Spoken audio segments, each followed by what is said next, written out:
Uz pomoć veštačke inteligencije možemo praviti recimo različite vrste digitalnih igrica ili čak digitalizovanih lekcija ili kvizova koje možemo koristiti direktno na času ili možemo i učenicima davati da oni sami uz naša uputstva naravno prave različite digitalne aktivnosti na osnovu lekcije koja se trenutno radi.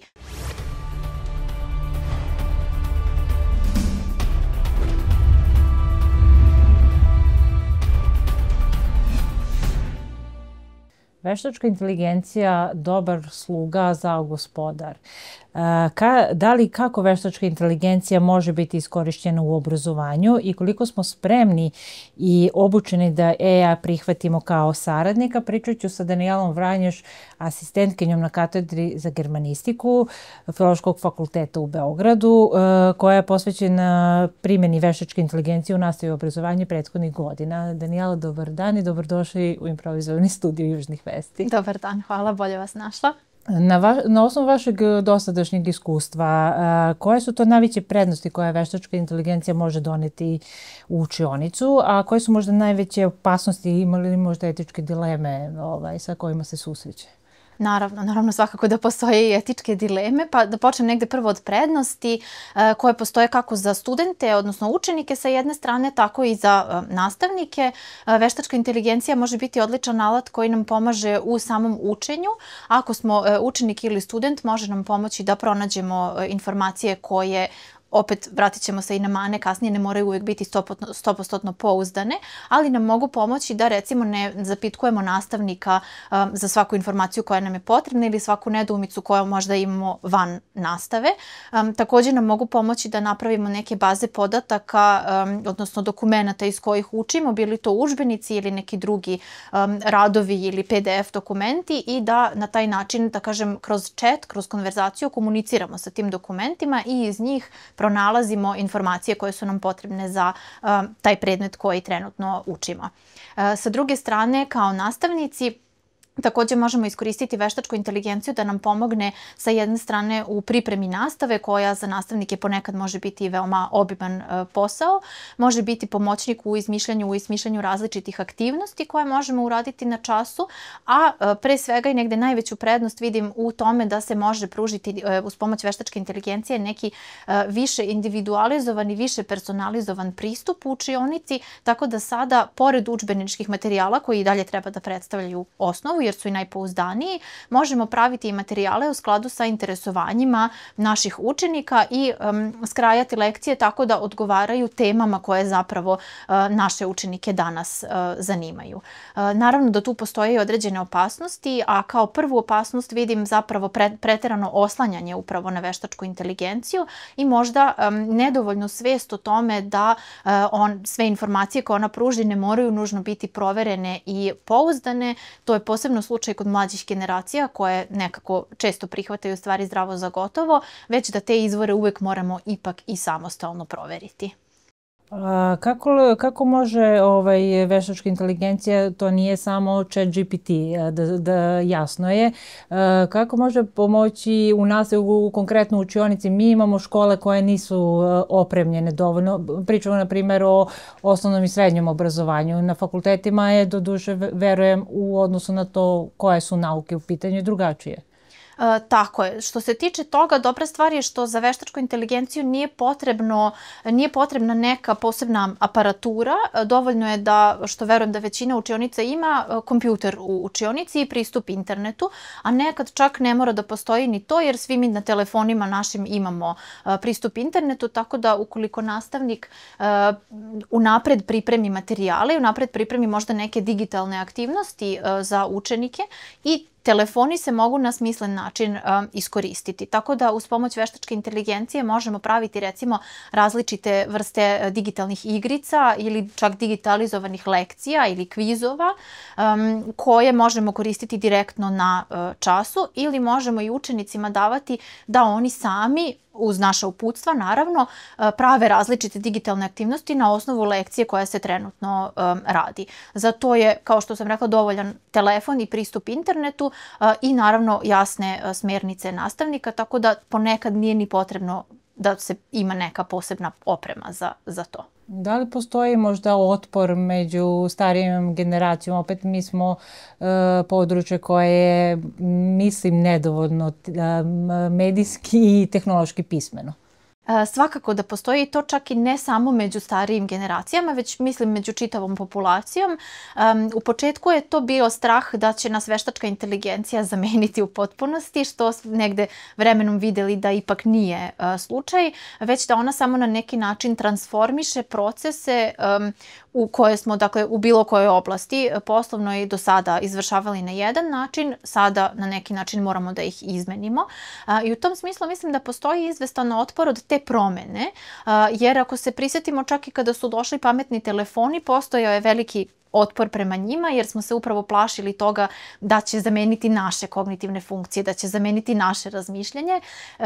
Može se diskutovati o tome da li je to tačno ili nije, jer danas imamo i mnogo kritika na račun upravo digitalnog sveta, ali upravo zbog toga mislim da obrazovanje u tome mora igrati ključnu ulogu u, dakle, usmeravanju zapravo ljudi u tome kako da se adekvatno koristi veštačka inteligencija, i tu postoji negde, što se tiče nastavnika, takođe jedna vrsta otpora u smislu obima posla koje nastavnici već sada imaju, i administrativne prirode i samog rada u učionici, i to sve kada se ukombinuje, to je veoma velika količina posla koja je često javnosti nevidljiva, pa se stiče utisak da je to samo držanje časova, zapravo iza kulisa ima mnogo više stvari, i onda se sada veštačka inteligencija postavlja kao dodatni izazov i kao nešto dodatno za što moramo izdvojiti vreme da mi prvo sami sebe na neki način obučimo kako bismo mogli učenicima da prenesemo i delimično neke kompetencije koje se tiču takve digitalne pismenosti ili pismenosti koje se tiče veštačke inteligencije.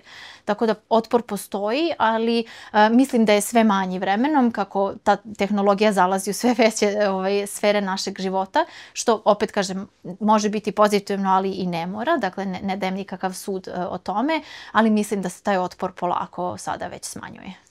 Pomenuli ste da može nastavnici i učitelji nisu samo nisu ono što su se školovali da budu. Birokratija je ono što njih najviše opterećuje. Koliko može iz prakse pomoći i kako veštačka inteligencija da im pomogne u tom delu koji je suvoparan, koji je za njih opterećujući i zbog koga oni sve manje mogu da se posvete samo učionici?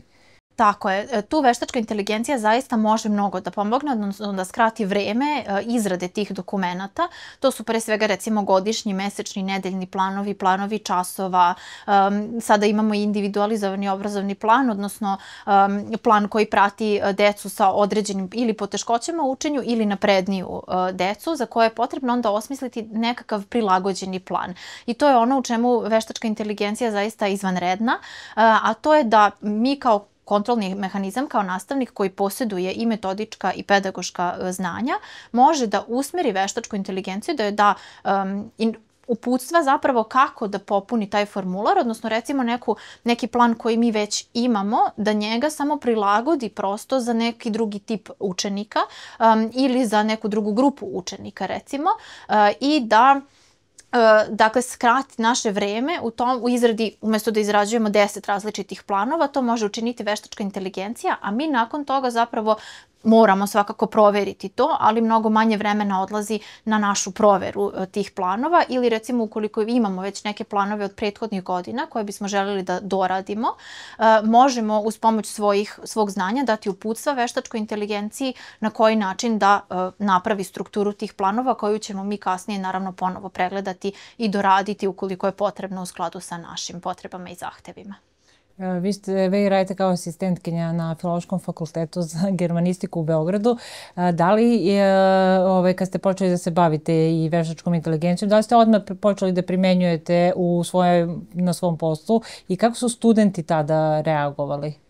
Ja sam počela, ja mislim, tog dana, otprilike kad je izašao ChatGPT još novembra 2022. godine, jer se najviše bavim nastavom pisanja. Odmah sam želela da vidim šta je to u pitanju, jer je osnovna funkcija ChatGPT-a tada bila pisanje. Danas znamo da to više nije tako i ima mnogo drugačijih alata, ali sam shvatila da će to na neki način uticati na moju nastavu i da će se proces pisanja kroz koji prolaze moji studenti zapravo drastično izmeniti. I moja ideja je bila zapravo da ja u tom trenutku moram znati više od njih, o toj tehnologiji, kako bih mogla na adekvatan način da ih usmerim, da je upotrebe tako da bi ona njima bila odskočna daska za učenje, a ne da bi plagirali, jel tako? Sad već imamo i mnogo plagijata apropo onih etičkih dilema u učionici. Ne dakle da bi prepisivali samo sadržaj koji im ChatGPT ili bilo koji drugi alat izbaci, već da im on pomogne zapravo da razviju svoje ideje, da jezički napreduju, jer predajem jezik pa može mnogo da pomogne i u učenju novih reči, recimo i u formulaciji teksta na adekvatan način. I onda sam u početku odmah ga implementirala u učionici da zajedno vidimo na koji način ChatGPT to radi, da zajedno procenjujemo i ocenjujemo tekstove koje on piše. I u početku je njihova reakcija bila meni vrlo pozitivno iznenađujuća, jer su imali donekle taj kritički otklon prema ChatGPT-u i sećam se nekoliko komentara koji su išli u smeru: dobro, ako meni ChatGPT završi fakultet, šta ću ja da uradim sutra na razgovoru za posao gde ChatGPT ne može da mi pomogne. Tako da oni, barem te generacije, i dalje imaju taj kritički otklon jer imaju i iskustvo života bez veštačke inteligencije. Vodite profil Digitalni čas. Koje praktične alate preporučujete nastavnicima da mogu odmah da počnu da ga koriste? Dakle, što se tiče veštačke inteligencije, ja najviše pored ChatGPT-a koristim Claude upravo za pravljanje različitih igrica i digitalnih aktivnosti koje možemo prilagoditi svojim lekcijama, ali tu postoji mnoštvo drugih digitalnih alata koji ne moraju nužno biti pod pomognuti veštačkom inteligencijom, kao što je recimo Wordwall, kao što je recimo Padlet koji može služiti kao digitalna tabla na koju ćemo kačiti različite vrste materijala i može služiti i za kolaborativno interaktivno učenje gde zapravo učenici sami mogu da stavljaju sadržaje na tu tablu i komuniciraju preko nje. Dakle, postoji mnoštvo sajtova na kojima ne moramo nužno koristiti veštačku inteligenciju, ali možemo kreirati i digitalna vežbanja i takođe pored same veštačke inteligencije se trudim da promovišem i upravo tu digitalnu pismenost i digitalno obrazovanje, odnosno način na koji sa druge strane i društvene mreže možemo i iskoristiti u nastavi, ali i kako da svojim učenicima ili deci, ukoliko smo roditelj, skrenemo pažnju na potencijalne funkcije koje za njih mogu biti štetne ili opasne. Imate i predavanje kako prepoznati rad nastao preko veštačke inteligencije. Sad možda su to tajne koje čuvate za nastavnike sve, ali da li, mislim, nije samo prosto ubaciti u ChatGPT i da li je ovo veštačka inteligencija, ali dosta je sve to uznapredovalo i možda taj neki lični dodatak može da ga zbuni. Kako je to možda najlakše i nastavnicima da prepoznaju upotrebu veštačke inteligencije? Mislim, zloupotrebu. Zloupotrebu, da, jeste. Pa za početak se mora reći da ne postoji niti jedan pouzdan detektor tekstova koje je pisala veštačka inteligencija. To možete videti i ukoliko, mi smo to pokušali i neke kolege i ja, ubacili smo recimo Ustav Republike Srbije u taj detektor teksta koji je pisan veštačkom inteligencijom i izašlo je da je tekst 99% kreirala veštačka inteligencija.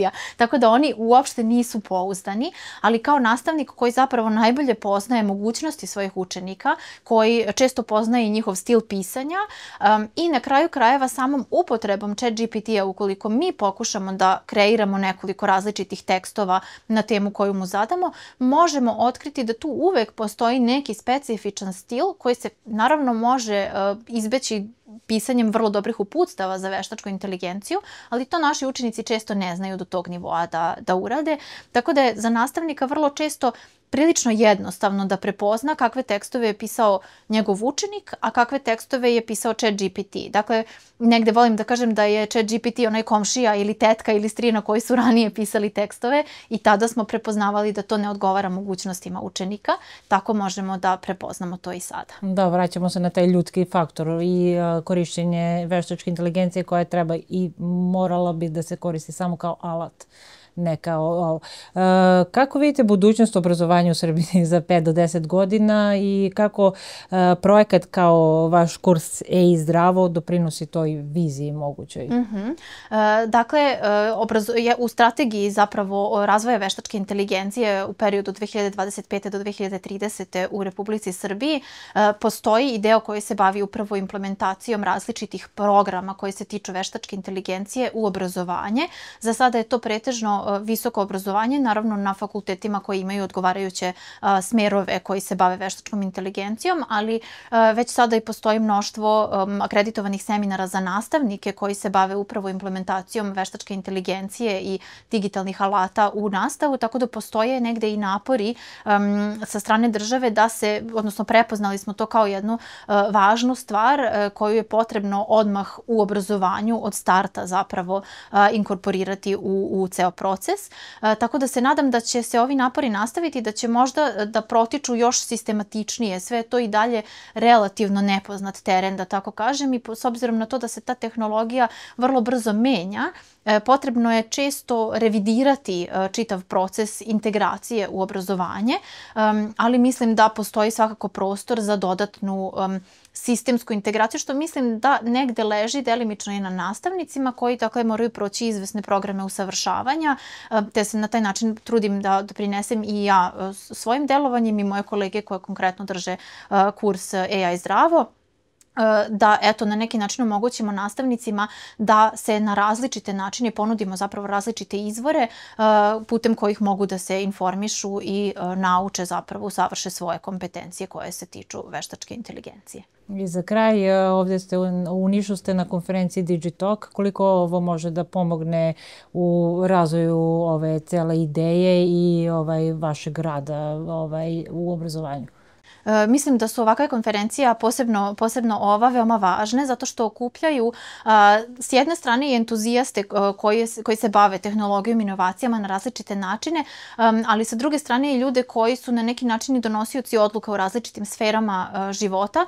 Tako da negde, eto, moja sfera konkretno je obrazovanje i to umrežavanje sa kolegama koje je najveća vrednost zapravo čini mi se ovih konferencija i činjenica da iz različitih sfera možemo čuti čime se ljudi bave, jel tako, u oblasti tehnologija, može doći i do kasnijih zajedničkih projekata, recimo i promociju uopšte važnosti razvoja sopstvenih kompetencija kada je reč o tehnologiji i o digitalnom svetu. Tako da mislim da je to negde najveća vrednost i popularizacija, dakle, te teme kao veoma važne, kao jedne teme koja već obeležava unazad, ako govorimo uopšte o digitalnom svetu, obeležava naše živote unazad već preko 20 godina i 30, a sada i veštačka inteligencija. Dakle, mislim da je veoma važno pokretati zapravo te teme, umrežavati se sa drugim ljudima sličnih interesovanja i onda naravno iz toga to je veoma plodno tle za rađanje ideja za neke dalje saradnje i projekte.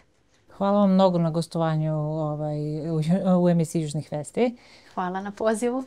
Gledali ste i emisiju 15 minuta. Moje ime je Ljubica Jocić.